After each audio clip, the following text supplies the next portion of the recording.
네, 세계화 K 시간이죠. 두 분 모셨습니다. 문희정 평론가 그리고 알파고 기자와 함께합니다. 어서 오세요. 네, 안녕하세요. 네. 마가는 이제 분열 중입니까? 확실하게. 아침마다 제가 이제 트럼프를 검색해서 들어가는데 네. 오늘도 트럼프 대통령 기분 안 좋으시겠네.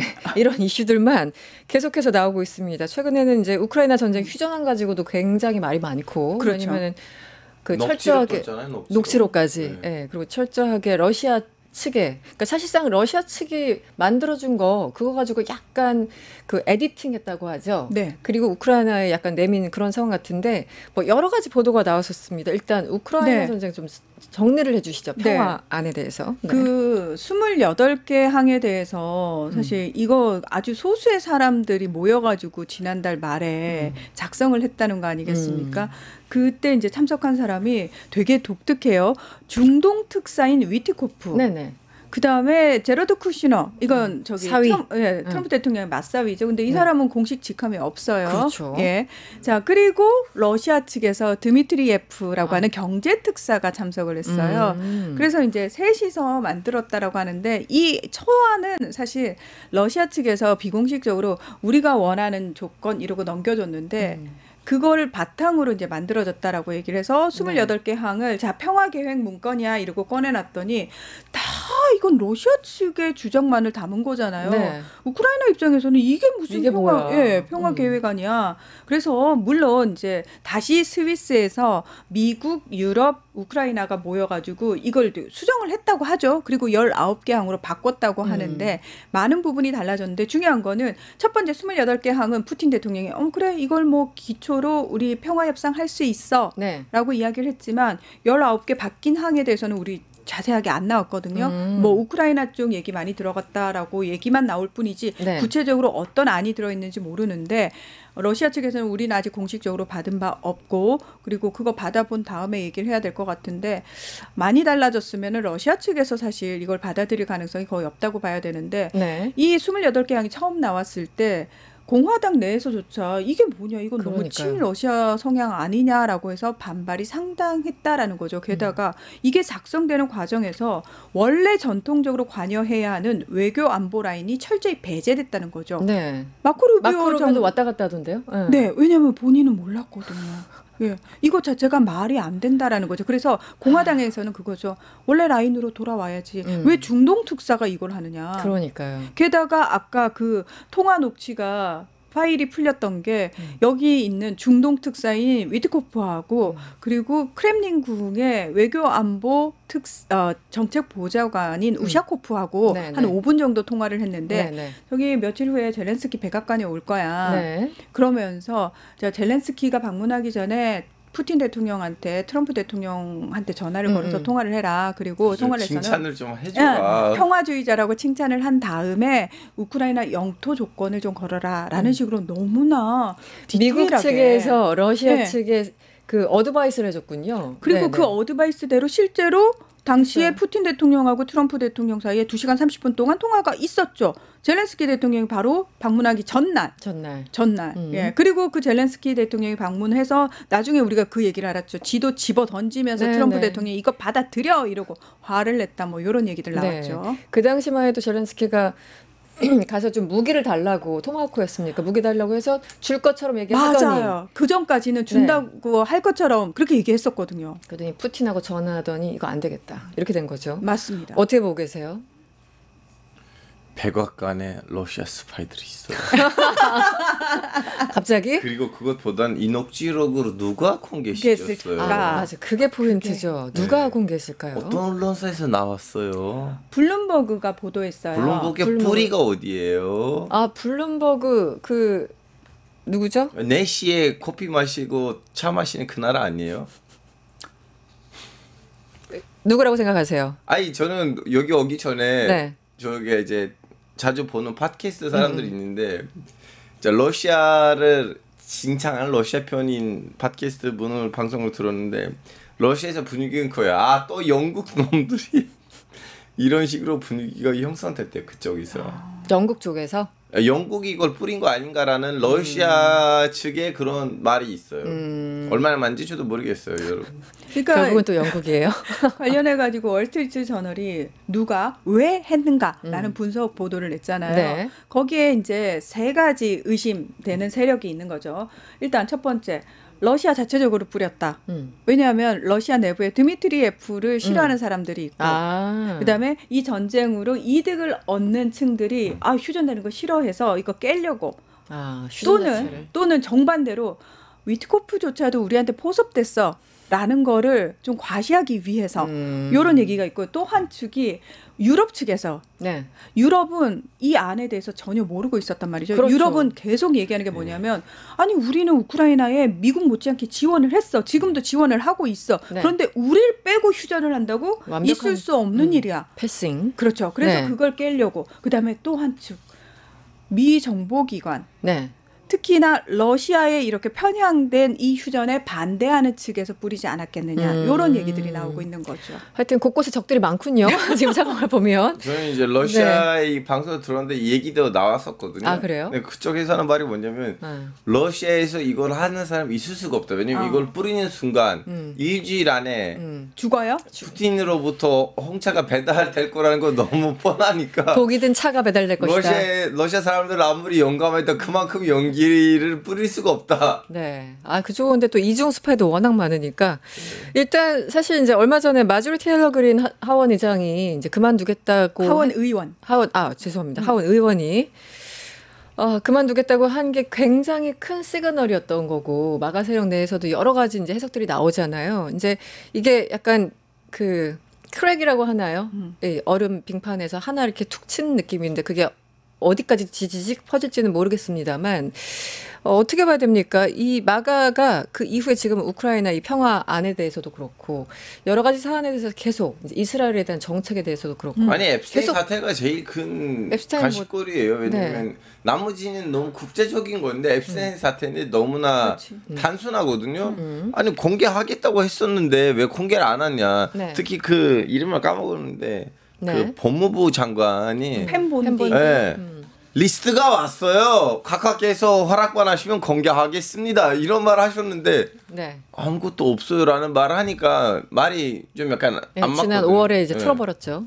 그러다가 어쨌든 이번에 공개하기로 했는데 그 자체가 예전 같으면은 뭐 그래봤자 취임 1년도 안 됐지만 트럼프 대통령께서 밀어붙였을 것 같은데 워낙 공화당 내에서도 반발이 심하니까 사인을 했잖아요. 그래서 우리가 지난주에 그 얘기를 했는데 어쨌든 여러 군데서 파열음이 나고 있는 것 같고 요즘 또 인플레이션 때문에 여론조사 보니까 숫자도 굉장히 안 좋고 지금 트럼프 대통령 심기가 굉장히 불편할 것 같아요.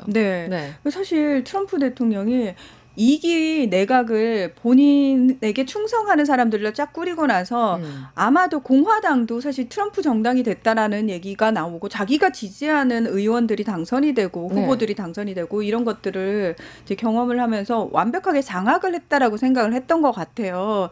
그리고 앱스타인 파일에서 사실 이런 식으로 크게 반향이 나올 거라고는 생각을 못했던 것 같아요. 그런데 지금 트럼프 대통령이 사실 본인이 뭔가를 잘못했다라고 생각하는 사람은 아니니까 그럼 가장 큰 문제가 뭐였겠느냐. 도대체 왜 공화당 내에서도 트럼프 대통령한테 반기를 드는 사람들이 나왔겠느냐라는 거예요.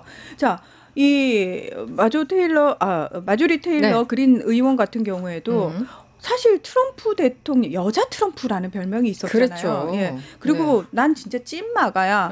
그런데 와서 보니까 트럼프 대통령이 사실은 이제 제가 봤을 때는 이 사람이 들어와서 실제로 옆에서 이야기를 해보고 하는 걸 보다 보니까 저 사람은 마가라기보다는 그냥 자기의 정치적 목적을 위해서 마가 세력을 이용하는 건데라는 그 시그널을 받지 않았을까라는 부분이 있고요. 현장에 가서 자기가 마가니까 마가 지지자들하고 이야기를 해보잖아요. 그럼 그들이 원하는 건 너무나 단순해요. 아니 왜 자꾸 민생이라든지 우리 내부의 문제, 우리 먹고 사는 문제에 신경 쓰지. 우크라이나 전쟁 본인이 휴전한다고 그 협상 중지한다고 다니냐. 왜 이스라엘에는 돈을 그렇게 자꾸 지원을 해주면서 퍼주냐. 그러니까 왜 자꾸 시선이 바깥으로 가 있냐는 거예요. 내부의 문제부터 해결을 해라. 그러면서 또 약속했던 앱스타인 파일을 왜 공개를 안 하는 거냐. 불만이 쌓이고 쌓여서. 그렇죠. 그래서 이런 얘기들을 트럼프 대통령한테 어떤 식으로든지 전달을 했겠죠. 트럼프 대통령이 뭐라고 반응했습니까? 한심하게 아직도 앱스타인 파일 아무도 궁금해하지 않는데 왜 자꾸 시끄럽게 구느냐. 그렇죠. 그런 식으로. 그러니까 제가 봤을 때 그린 의원 입장에서는 본인이 트럼프 대통령에 의해서 어쨌든 지금 위협까지 받고 있잖아요. 배신자라고 낙인을 찍어가지고 맞아요. 위협을 받고 있는 상황에서 결국은 나 내년 1월 5일에 사임할 거야 라고 얘기를 하고 있거든요. 근데 관련해서 무슨 얘기가 나오냐면 이 사람 다음 차기 대선 후보를 노리고 있다라는 얘기가 나오는 거예요. 그래서, 이건 뭘 의미하느냐. 제가 봤을 때는 트럼프 대통령에 대한 마가의 지지가 조금씩 옅어지고 있으니 그걸 내가 차지해야겠구나라는 그리고 할 수 있겠구나라는 자신감이 붙지 않았을까라는 생각을 조심스럽게 해보는데 물론 본인은 난 차기 생각 없어요라고 얘기를 하고 있습니다만 우리가 정치인들의 이야기는 이렇게 지금 그 액면 그대로 받아들이기 너무 힘들죠. 그렇습니다. 항상 그 다음 수를 내다보고 하는 경우가 많기 때문에 일단 사퇴하는 겁니다. 일단 사퇴하는 거고 그린 의원이 되게 세게 들이받았어요. 트럼프 대통령한테. 트럼프 대통령이 지금 지지자들 가스라이팅하고 있다라고까지 표현했어요. 알겠습니다. 다음은 중국과 일본 갈등 소식을 저희들이 준비했는데요. 영상을 먼저 보고 이야기를 이어가겠습니다.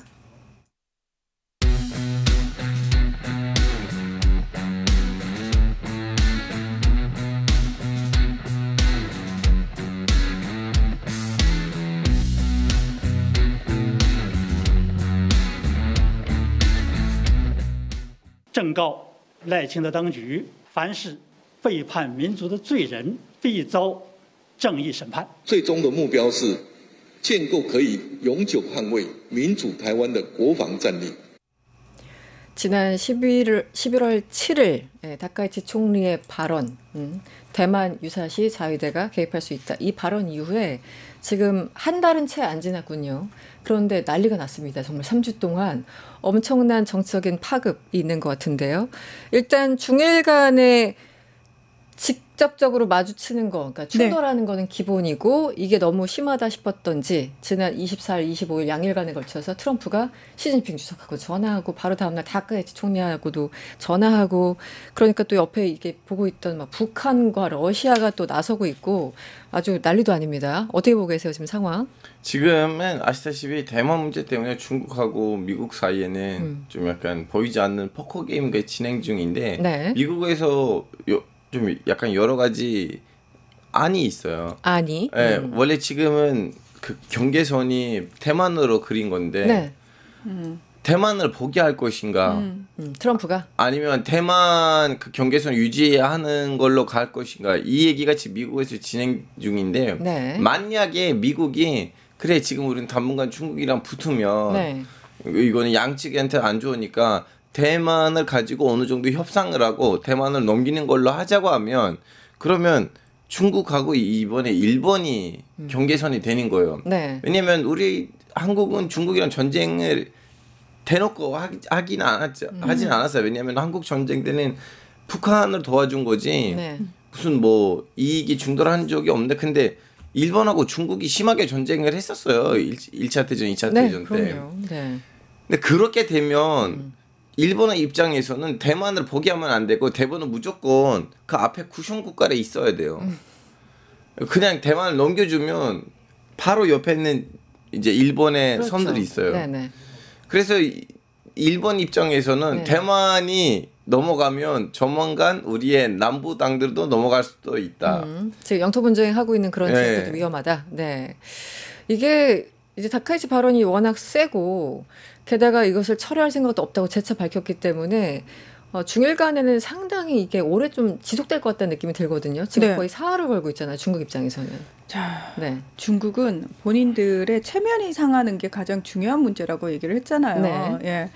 자, 일본을 압박을 하면은 예전 같았으면은 일본 총리들의 입장이면은 전략적 모성으로 다시 돌아오거든요. 뜨거 하면서. 근데 다카이치는 난 모르겠고 한 발 더 나아가야겠네 이러면서 뭐 비핵3원칙 우리 검토할 거야부터 시작해가지고 발언 처리할 생각 없는데 그리고 G20을 가면서 내가 얕보이지 않을 수 있는 옷을 입으려고 되게 고민했어. 뭐 이런 것까지 올린단 말이에요. 그러다 엄청난 비판을 받았죠. 맞습니다. 옷 고르다가. 네, 맞습니다.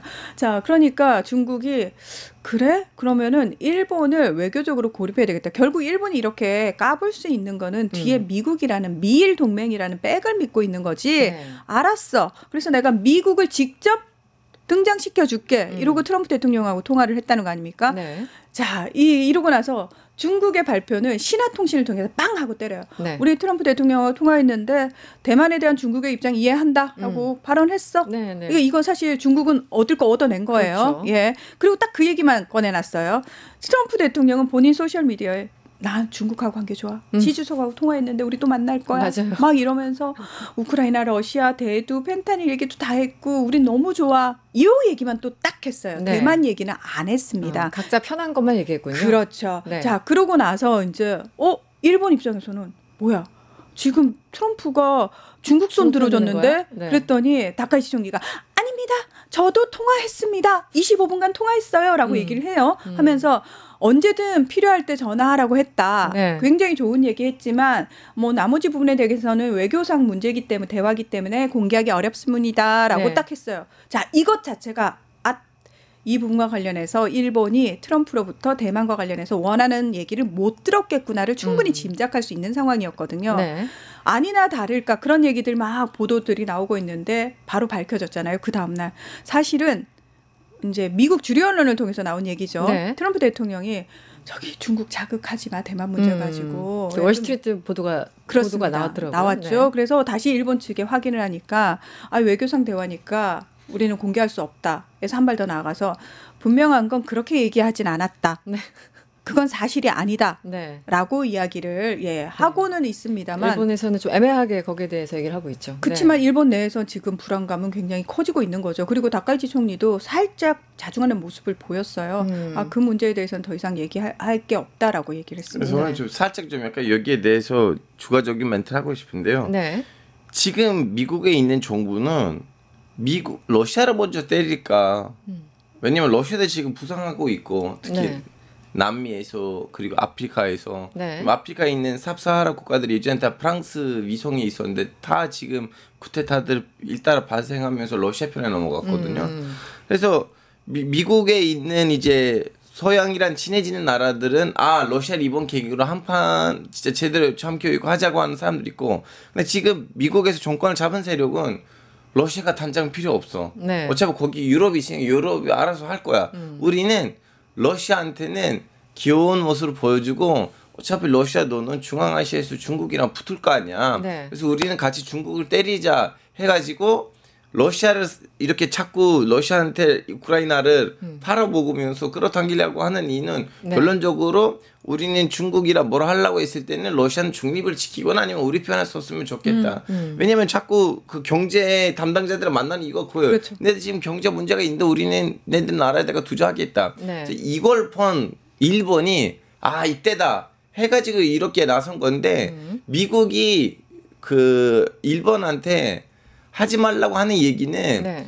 이 중국하고 미국 중심의 세계에 있는 그 갈등을 네가 주도하지 말고 어차피 우리는 너랑 비슷한 생각을 하지만 너는 주도권을 가지지 말라는 얘기지. 네. 일본 보기에는 너무나 좋은 상황이에요. 지금 현재로서. 왜냐하면 지금 미국에 있는 정부는 중국을 러시아보다 더 위험하다고 보는 거예요. 네. 그래서 지금 일본이 이때는 얻을 만큼 다 얻으려고 하겠죠.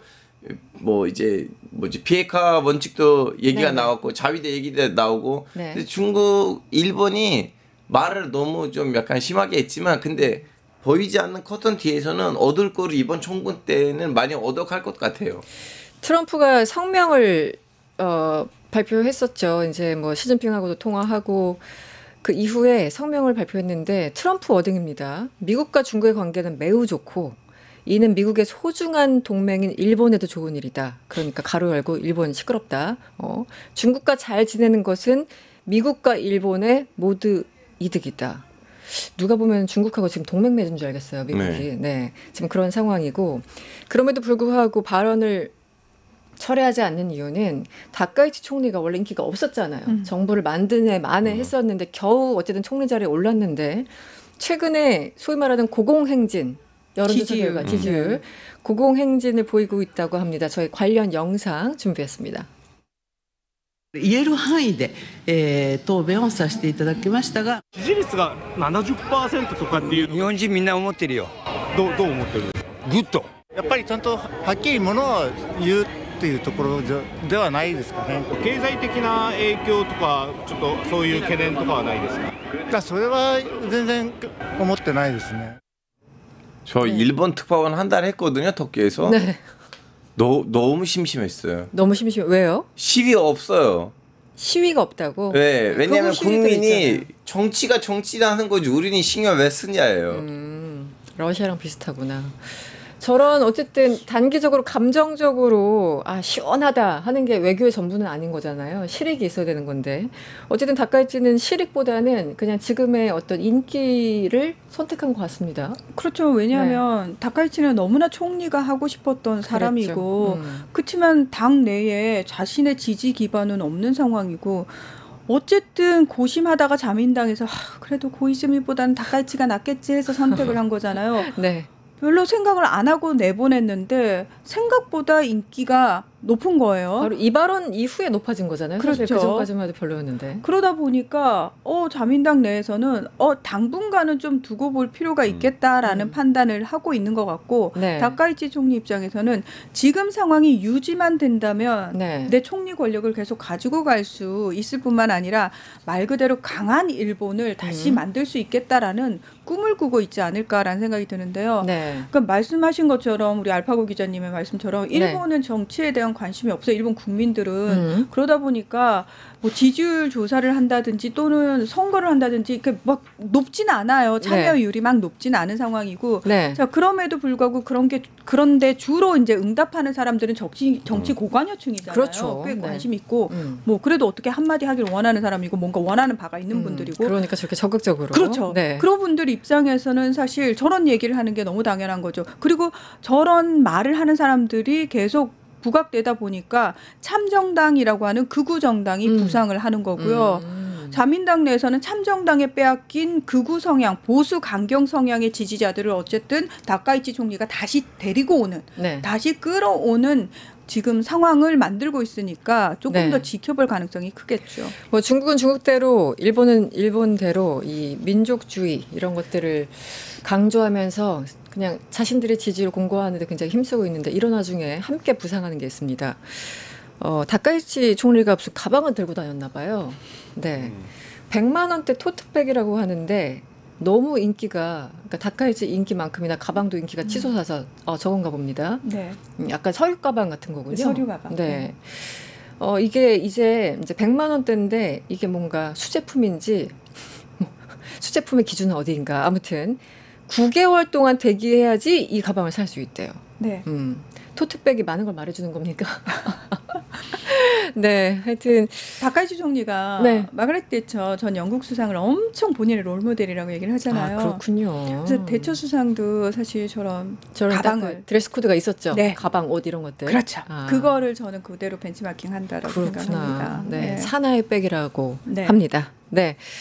넘어가 볼까요? 우리 알파 기자님 오셨으니까 중동 얘기를 한꺼번에 또 여쭤봐야 될 것 같은데 최근에 한 일주일 전쯤 됐습니까? 그 사우디아라비아 그 빈살만 왕세자가 백악관에 가서 엄청나게 환대를 받았고 뭐 6천억 달러 이제 뭐 투자한다 그러더니 갑자기 그 자리에서 뭐 1조 달러 뭐 얘기했고 하여튼 숫자가 막 확 바뀌는 등 양쪽이 정말 엄청난 케미를 보였습니다. 그런데 조금 며칠 지나서 기사를 보니까 이스라엘과 이 국교 정상화된 아브라함 네. 협정에 대해서 사우디가 나 그거 안 할래. 트럼프는 너 왜 안 해? 약간 서로 약간 신경전이 있다는 네. 그런 보도가 이어지고 있는데 뭔가 약간 멀미나는 느낌이 있거든요. 어떤 네. 상황인지 설명 좀 부탁드립니다. 원래 사우디는 오래전부터는 아브라함 협정에 들어오냐 마냐가 하나의 핵심 주제였어요. 왜냐하면 네. 대표성이 있는 나라가 들어가야지 그 의미가 있는데 그동안 대표성이 있는 나라가 안 들어왔어요.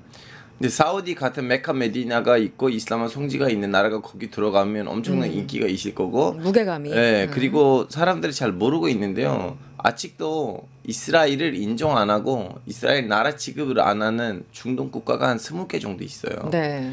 그건 진짜 큰 숫자이거든요. 20개? 네. 우리 한국은 얼마 전까지만 해는 마케도니아 말고는 없었는데 네. 그것도 마케도니아 싫어서 아니고 우리는 그리스 눈치를 봐서 우리는 수결 안 했지 그것도 이제 이름을 바꾸니까 우리는 수교 안 한 나라가 없어졌거든요. 근데 아직도 이스라엘을 인정 안 한 나라가 20개 있다는 거는 이스라엘 아직도 존재에 대해서 물음표를 가지고는 그리고 그 나라들은 멀리 있는 나라들도 아니고 이스라엘 가까운 나라들이다 보니까 그래서 이스라엘한테는 이 아브라함 협정이 중요하고 빨리 관계 그 수교를 안 하는 나라가 없애려는 그러한 외교 가이드라인인데 근데 사우디는 애초부터는 그럼 팔레스타인 사람들은 왜냐하면 한국에서 제가 이제 얘기하다 보니까 느낀 건데 완 국가로는 그 완 국가 솔루션은 팔레스타인 사람들한테 이스라엘 시민권을 주는 거 아니에요. 사람들 잘 못 알고 있어요. 그 팔레스타인 사람들을 어쨌든 간에 요르단의 주변 나라를 보내는 거지. 그 이스라엘에서는 그 500만 명 팔레스타인 사람들의 시민권을 줄 생각이 있는 정당이 한 명도 없어요. 그러니까 물론 좌파 정당은 제외하고 좌파 정당 애초부터는 아니 그 사람들도 이스라엘 시민권 저자가 있는데 그 정당의 투표율이 너무 낮아요. 이스라엘의 가반수 이상이 압도적으로 가반수 이상이 500만 명 팔레스타인 사람한테는 그 동예루살렘에 있는 사람들 제외하고 시민권 줄 생각이 없어요. 그러면 이 사람들 뭐예요? 그 나라에 그 땅에서 데워놨는데 그럼 이 사람들 그냥 쓰레기통에다가 버려야 되나? 그러니까요. 그래서 이제 두 나라 해법이 있는데 근데 나타냐후 총리는 애초부터는 나는 두 국가 해법에 동의하지 않는다는 걸로 출범했기 때문에 그래서 이제 사우디도 최근에 와서 너무나 빠르게 좀 개방을 하고 있잖아요. 얼마 전에 알룰라에서 사람들이 이렇게 야외에서 요가하는 모습이 언론에 나왔는데 요가요? 예, 이제 여자들이 좀 요가 옷을 입고 좀 살짝 약간 달라붙는 옷들. 예, 그리고 좀 배꼽 보이고 뭐 그러잖아요. 이렇게 야외에서 이렇게 요가하는 모습을 보니까 그러니까 그 안에는 현지인들 몇 명이 섞여 있었어요. 이제서 좀 약간 그 뭐라고 해야 되나 그 이스라엘 안에 있는 그 사우디 안에 있는 신학자들이 아니 개방하는 거 좋은데 외국인들이 개방해야지 외국인들이 우리 국민까지 개방시키면 안 되지라는 식으로 사우디 안에서 그 엔터테인먼트 부가 있어요 따로 그 장관들 있잖아요. 거기에다가 좀 약간 한마디 했거든요. 그래서 사우디는 이 팔레스타인까지는 포기하면 분명히 사우디 안에서는 보수층이 어떤 왕제티에다가 숨어가지고 지금 현재 있는 정부를 무너뜨릴 수가 있어요. 그래서 사우디는 그런 면에서는 쉽게 발을 빼지는 않을 것 같아요. 특히 최근에 와서 전쟁이 있었는데 예를 들면 이번 전쟁이 없었다면 하마스가 공격을 안 했다면 왠지 그것도 살짝 좀 약간 그래 두 해법으로 다음에 좀 생각해보자 할 수가 있는데 지금으로서는 포기할 수가 없어요. 그러니까 예를 들어 두 국가 해법을 버리고 소위 말하는 이스라엘 편드는 것처럼 그런 모양새를 보이고 어쨌든 아브라함 협정까지 가입한다면 사우디 내부에 있는 그 보수층들이 가만히 있지 않을 것이다. 그걸 인식을 하고 있다는. 아니 예전에 그런 사례가 있었어요. 그 70년대 말에 또 사우디가 한번 이렇게 개방을 하려고 했었거든요. 이란도 하니까. 맞아요. 그때 청년들이 가발을 다 점령해가지고 그 큰 난동을 뿌렸는데 사우디는 그걸 진압하지 못하니까 프랑스 용병이 와서 진압을 시켰어요. 프랑스 용병이 와서. 지금 근데 트럼프가 이 아브라함 협정 이분은 이제 말은 평화 협정인데 압박하잖아요. 그렇죠. 그러니까 말은 평화 협정인데 막 폭탄 터트리면서 이란 이게 평화. 그 과정은 결코 평화롭지 않죠. 그렇죠. 근데 폭력적인데 역시 저는 아브라함 협정을 이렇게까지 압박한 이유는 사실 2017년에 시작됐던 그 1기 트럼프 기간에 그 구간에 트럼프가 뭘 잘했어 하면은 아브라함 협정 정도 잘했지 이렇게 얘기를 하지 않습니까? 그렇죠. 그러니까 이거 하나를 굉장히 부여잡고 싶으신 거예요. 왜냐하면 우리 또 노벨상이 중요하니까. 그래서 굉장히 압박하고 있는 그런 형국 같아요. 굉장히 화를 냈다고 하던데요. 트럼프 대통령 입장에서는 사실 그런 마음이 있었을 거예요. 이스라엘이란 나라가 저는 지도에서 표시되는 것도 참 불만인 게 우리가 이스라엘이라는 국가는 봤지만 팔레스타인이라고 표기된 지도는 본 적이 없잖아요. 우리가 세계 지도를 봐도 그렇죠. 그래서 사람들한테 제가 계속 팔레스타인 얘기를 하면 사람들이 그건 어디에 있는 나라예요라고. 왜냐하면 일반인들 입장에서는 세계 지도를 봐도 이스라엘은 있는데 팔레스타인은 병기가 안 예전에 됩니다. 한국 지도에는 80년대까지만 해도 이스라엘 팔레스타인 이렇게 나와 있었어요. 플러스 이렇게? 네, 이스라엘 그렇게 이렇게 다음에 팔레스타인 이렇게 하다가 네. 다음에 팔레스타인 부분이 없어졌어요. 그래서 최근 지도에는 그런 게 아무것도 없습니다. 그래서 제가 항상 설명할 때 그래요. 이스라엘이라는 나라가 원래 팔레스타인인들이 살고 있던 지역에 들어와서 그렇죠. 건설된 나라입니다라고 얘기를 하면서 제가 설명을 하는데 어쨌든 적국으로 둘러싸인 나라잖아요. 네. 그리고 그 뒤를 봐주고 있는 미국 입장에서는 네. 트럼프 대통령은 그걸 하고 싶은 거예요. 늘 그 이스라엘의 안보가 위태로운 건 당연한 거였는데 태생부터 그랬는데 네. 그걸 해결한 미국 대통령이 되고 싶은 거잖아요. 네. 내가 중동 국가하고 다 사이좋게 만들어가지고 이스라엘이 평화로워졌노라. 누구에 의해서? 트럼프에 의해서. 이걸 만들고 싶어 했는데 사실 중동에서는 사우디가 가장 큰 형님이잖아요. 큰 형님이 일단 뭔가를 하면은 따라오는 나라들 쫙 있거든요. 네. 그렇기 때문에 사우디 입장에서는 굉장히 사우디의 입만 쳐다보고 있는 나라들이 많을 수밖에 없고 사우디라는 나라 자체가 이슬람 근본주의적인 와하파 플러스 사우디 가문이 결합해서 만들어진 나라예요. 그러다 보니까 유독 보수적일 수밖에 없습니다. 그래서 네. 무함마드 왕세자가 실권을 쥐고 있다고 하는데 이 사람이 그래도 자기가 여성들에게 운전을 허용을 해줬어. 그랬죠. 여성들이 축구장에 들어갈 수 있게 허용을 해줬어. 나는 이게 사람이야. 그렇죠. 네. 이게 마치 이슈가 될 정도로 예, 그런 사람이란 말이죠. 그런데 이번에 가가지고 내가 돈은 투자할 수 있는데 그 부분은 안 되겠어. 왜냐하면 이제 무함마드 왕세자가 된 근거는 그거예요. 우리 내부적으로 네. 이 하마스 이스라엘 전쟁으로 인해서 이스라엘에 대한 여론이 너무 안 좋기 때문에 지금은 내가 그 부분을 할 수 없다라고 이야기를 하고 있는 거죠. 마지막 질문이 될 것 같은데 알파고 기자님. 지금 이스라엘 어떻게 가고 있어요? 그 이스라엘과 일단 팔레스타인 혹은 이스라엘과 하마스 간의 전쟁은 끝난 거잖아요. 공식적으로. 그런데 계속 공격이 또 이어지고 있다는 얘기가 들리고 플러스 또 헤즈볼라랑도 계속 충돌을 하나 봅니다. 네. 상황을 조금 정리해 주시면. 상황 그거에 그냥 이스라엘 보기에는 트럼프 있는 이 분위기에서는 최대한 그 하마스라든가 아니면 헤즈볼라 안에 있는 유력한 장군들 네. 그 사람들을 제거하는 거는 끝까지 제거한다. 네, 끝까지 제거하겠다. 아시다시피 원래 헤즈볼라는 휴전이 있었어요 예전에 한 1년이 됐거든요. 맞아요. 작년 이때 휴전을 했었거든요. 근데 휴전이 그냥 흐지부지하게 됐어요.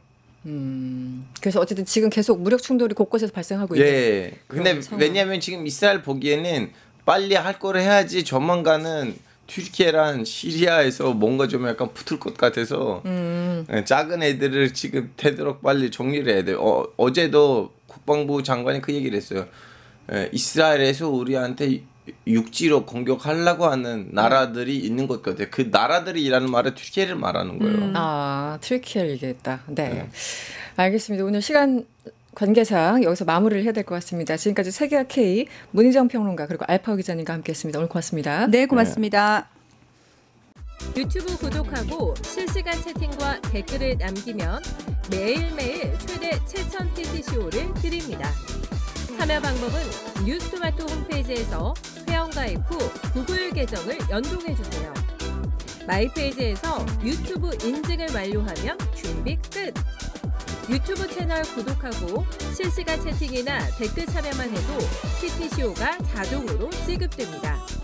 그리고 뉴스토마토 커뮤니티에서도 TTCO가 쌓입니다.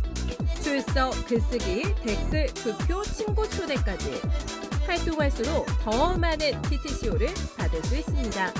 지금 바로 참여하고 TTCO 받아가세요.